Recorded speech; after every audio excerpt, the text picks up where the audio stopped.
The longest U.S. shutdown is over, so let's see what the week ahead has in store for markets. Thanks for joining us at XM.com. This is The Week Ahead. I'm Cristina Marujos, and with me is our lead market analyst, Rafi Boyajian.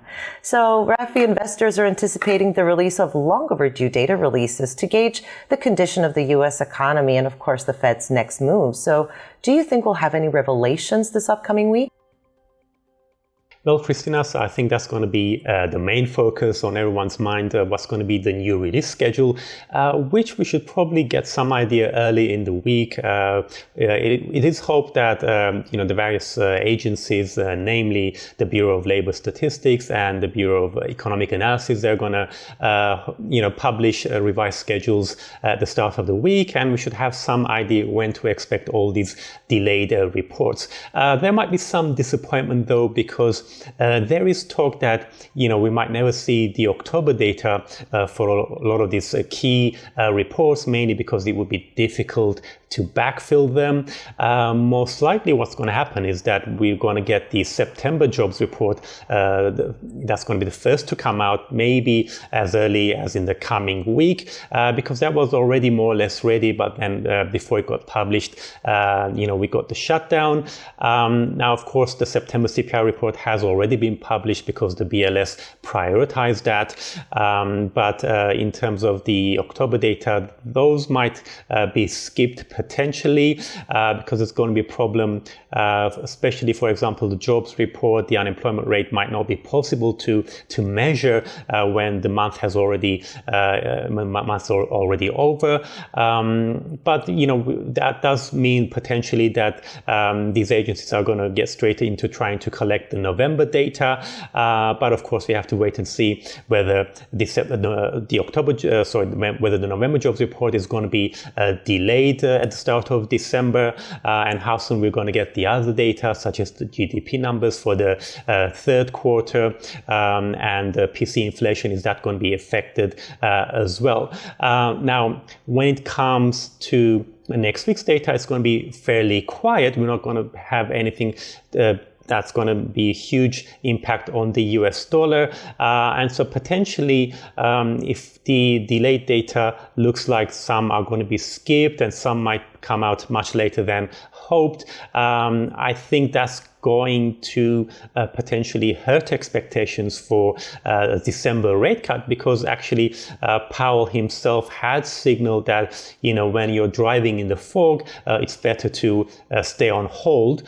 So if some of the data it's not going to come out before the December FOMC, the Fed is going to be more likely to stay on hold in December.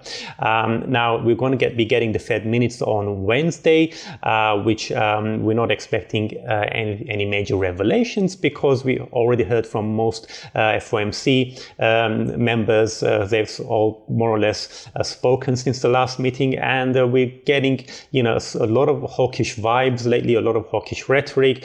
So again, it backs up the case that the Fed is probably going to stay on hold in December. In terms of data releases, it's going to be fairly quiet. We're going to get manufacturing gauges from the New York and the Philadelphia Feds, and we're also going to be getting the flash PMIs, S&P Global PMIs next Friday, which will be watched, especially if we don't have any new official government data yet. But on the whole, I think it's all going to be about when we're going to get these key releases. So that's going to be affecting sentiment at the start of the week. The dollar, I think there's a good chance it's going to be consolidating until we get a clearer view of the US economy, because investors are very skeptical if the Fed is going to be cutting rates in December. But at the same time, there is a risk of, say, for example, the jobs report surprising to the downside. So I think neither are investors are going to be eagerly pushing the dollar lower. So I think potentially we're going to be entering a wait-and-see period. Well, crossing into the United Kingdom, the pound has been underperforming lately, so all eyes will be on the CPI data for October. Now, do you think the numbers will tip the scales for a rate cut by the Bank of England by the end of this year? Yes, I think investors are kind of moving in that direction. Of course, the previous CPI report was a game changer because it came in below expectations. It looks like UK inflation managed to peak below 4%, which is good news for the Bank of England. And then we also had in the past week weaker than expected jobs numbers and GDP readings as well, all of which backed the case for a rate cut by the Bank of England in December. So if next week's CPI report is also either in line or softer than expected. So expectations are that UK's headline CPI will fall to 3.6% from 3.8. I think, we're going to see rate cut bets, being ratcheted up further. Now, of course, we still have to wait and see for the autumn budget statement from the government in late November. But potentially, I don't think that's going to stop the Bank of England from cutting rates if all the data is pointing to easing inflationary pressures. And so potentially the pound will come under pressure in the coming week. It's absolutely a data-packed week. And of course, crossing into the Eurozone now, it's pretty clear that the European Central Bank is done cutting rates for 2025. However, it will be interesting to see if the Eurozone PMIs manage to offer the euro some support this week. Yes, and in fact, Eurozone data has been surprisingly resilient. We've seen that from both the PMI and recent GDP numbers. And so another set of decent, not maybe great, but decent PMI numbers out of the Eurozone would further back the case for an ECB pause. So I don't think the data is going to be hugely market moving. But should we end up in a scenario where the US dollar is coming under pressure from US data, then certainly a decent set of Eurozone PMIs would basically intensify the bullish pressure for the euro against the US dollar. And finally, Rafi, the yen is in for a very busy week with a lot of data releases, and this, of course, on the back of intervention worries getting louder. So with this in mind, how might the dollar-yen pair perform this week? Yeah, a lot of talk about a government intervention because we're very close to the 150 area, 155 zone. So that's when the government starts to get kind of nervous because they don't want the yen to weaken too rapidly or too far.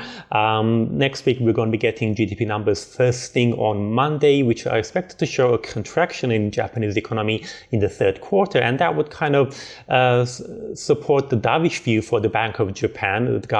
The new government in Japan, of course, is worried about growth. They're telling the Bank of Japan that's what you need to focus on. We're not yet totally out of deflation.